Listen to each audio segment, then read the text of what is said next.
তোমাদের তো বলাই হয়নি আমার কি বেবি হয়েছে। আমার হয়েছে ফুটফুটে একটা কন্যা সন্তান। ওর ফেসটাও আমি দেখিয়ে দিলাম তোমাদেরকে। আর আজ ওর 2 মাস পড়তে একদিন বাকি। আর আজকে ওর ভ্যাকসিন নেওয়ার দিন। আর আজকে ও খুবই আনন্দ পাচ্ছে যে ও ঘুরতে যাবে, কিন্তু ও জানে না যে আজকে ওর কতটা কষ্ট হবে। ওর বাবা আসার আগে আমার ওকে রেডি করে নিতে হবে। ওকে রেডি করিয়ে ওকে আমি খাইয়ে দিয়েছিলাম, আর ও খেতে খেতে ঘুমিয়েও পড়েছিল। এর ফাঁকে আমিও গুছিয়ে নিয়েছিলাম। আর এদিকে ওর বাবা ফোন করে বলল রাস্তায় আসতে, তাই আমি আর আমার মেয়ে যাচ্ছিলাম রাস্তার দিকে।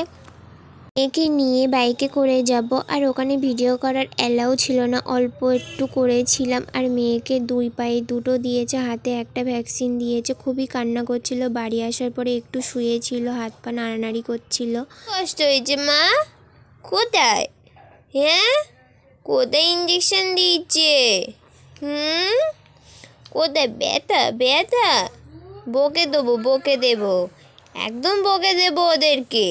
একটু খেলা করার পরে ঘরের ভেতর খুবই কান্নাকাটি করছিল, তাই মা বাইরে নিয়ে চলে এসেছিল। আর বাইরে সবার দিকে তাকিয়ে তাকিয়ে দেখছে। আর ওখান থেকে 2টো ওষুধ দিয়েছিল, সেটা দুধের সাথে গুলিয়ে খাওয়াতে বলেছিল, তাই আমি গুলে রেখে দিয়েছিলাম। আর মা এসে ওকে খাইয়ে দিচ্ছে।